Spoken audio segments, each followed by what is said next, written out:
kì. Ui, Sáo kìa. Sáo vẫn kêu. Sáo kìa. Kêu. Chật. Cùng đuôi 110. Bộ này là Đỗ Chức làm. Nhưng mà miệng hôm nay là bị toang rồi.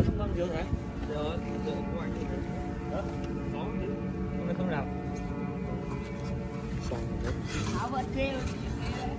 Ông nhôm. Ôi giời thành. Ôi giời ôi. Ôi giời ơi.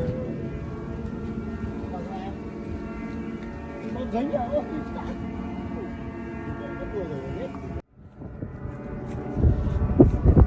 Hoa Phượng 5m cùng cồng 110 anh em nhá. Ra sau đi. 110, 115 gì anh nhỉ? Phóng nhá. Anh em nghe âm nhá.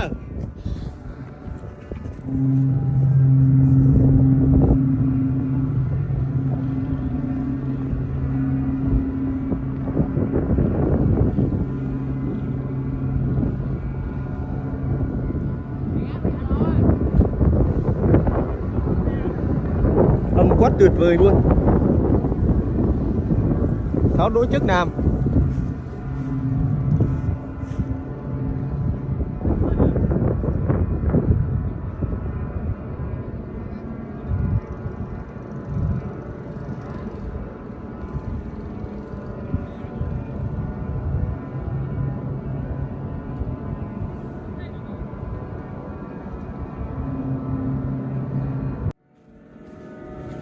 Lần đầu đâm ngắn quá, không bắt được gió anh em nhé.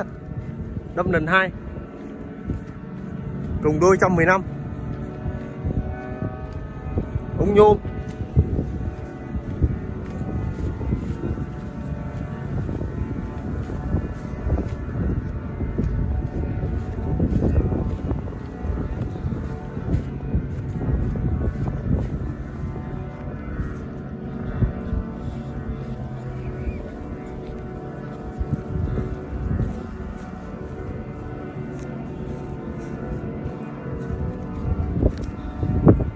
Chơi lên anh ơi.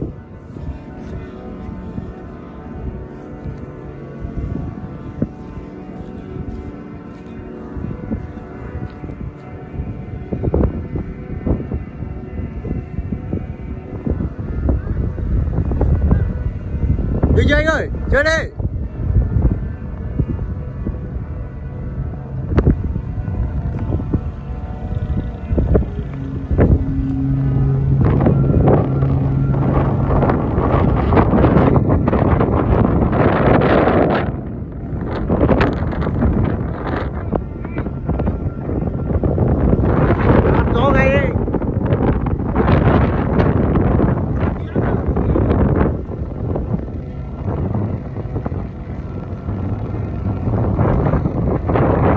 Giờ được rồi đấy. Subscribe vào YouTube này, nhớ subscribe kênh nhá. Mấy bạn nhớ subscribe kênh nhá.